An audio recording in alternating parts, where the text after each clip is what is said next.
The Democratic Republic of Congo just sent shockwaves through the global technology and automotive industries, and the panic that followed reveals just how much power African nations actually hold over the world's future. For years, wealthy countries have pushed hard toward electric vehicles and green energy, promising a cleaner tomorrow. But they overlooked one crucial detail. The minerals that make this green future possible come overwhelmingly from African soil, specifically from Congo. And now, Congo has decided it wants a bigger piece of the pie. To understand why this matters so much, you need to know what lies beneath Congolese ground. The country possesses roughly 7 out of every 10 cobalt reserves on the planet and produces about half of all cobalt mined globally each year. This might not sound dramatic until you realize that cobalt is absolutely essential for the batteries that power electric cars, smartphones, laptops, and nearly every portable electronic device you can think of. Without cobalt, these batteries overheat quickly, break down faster, and hold less charge. Right now, there is no affordable alternative that works as well at the same scale. Congo also has massive amounts of copper, which electric vehicles need for their motors and charging systems, plus significant deposits of other critical minerals like coltan and lithium. Simply put, if you want to build electric vehicles or advanced electronics, you need minerals from Congo. There is no way around it at the current scale of production. Here is what actually happened to cause all this commotion. In late 2024 and early 2025, the Congolese government announced new restrictions on exporting unprocessed minerals. They said companies would now have to process more raw materials inside Congo before shipping them overseas. This was not a complete ban on exports, but rather a requirement that value be added to these minerals domestically. Global markets reacted as though Congo had turned off the tap completely. Stock prices fluctuated, government officials made urgent phone calls, and automotive executives started scrambling for alternatives. The Congolese government presented this policy as basic economic sovereignty. For more than a century, Congo has shipped raw cobalt ore to China, Belgium, and other nations where it gets refined into battery-grade materials and sold at enormous markups. Congo receives only a tiny fraction of the final value. Chinese refineries transform Congolese cobalt into materials worth 10 times what they paid for the raw ore. Belgian companies have profited from this arrangement for over 100 years. Congolese officials looked at this situation and decided enough was enough. The announcement immediately alarmed Western capitals and electric vehicle manufacturers. Tesla, Volkswagen, General Motors, and virtually every major automaker depend on cobalt from Congo for their battery supply chains. More than 70% of the world's cobalt comes from Congolese mines, and roughly 80% of that cobalt gets refined in China. When Congo signals it might restrict exports and China controls the refining process, Western manufacturers face a choke point they cannot easily bypass. Battery production happens mostly in Asia, particularly China, South Korea, and Japan. Chinese companies dominate every stage from mining to refining to battery cell production. When Congo restricts raw material exports, Chinese refineries feel the impact first.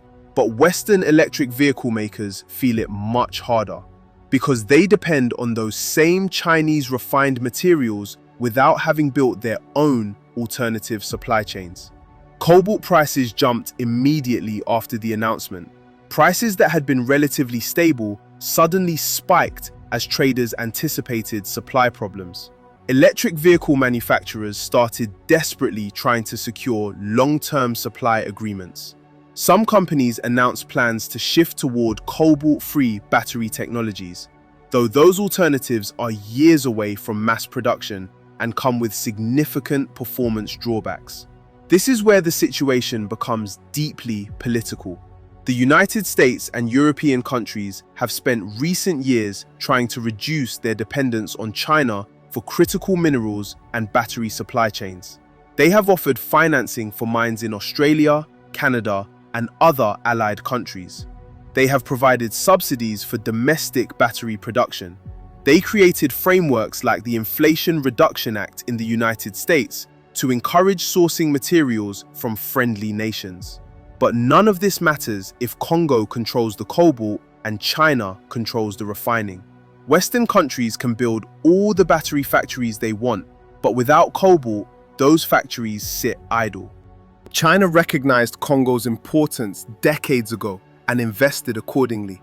Chinese companies own or hold stakes in many of Congo's largest cobalt mines. Chinese state-owned enterprises have poured billions into Congolese mining infrastructure, building roads, railways, and processing facilities in mineral-rich regions.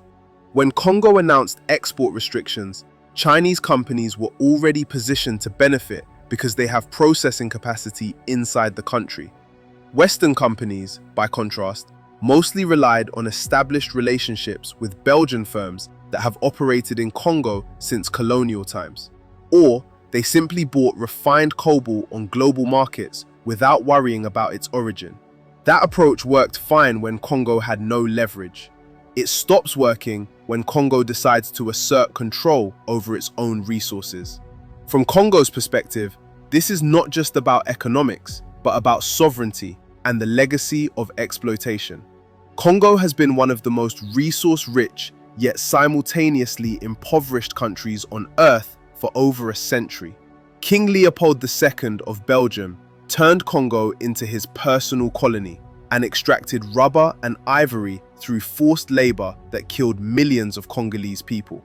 After independence in 1960, foreign powers and multinational corporations continued extracting minerals while Congo remained desperately poor. The eastern regions where most cobalt is mined have been plagued by armed conflict for decades. Militias fight for control of mining areas.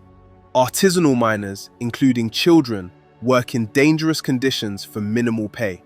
The profits flow to foreign companies and corrupt elites, while ordinary Congolese people see almost nothing.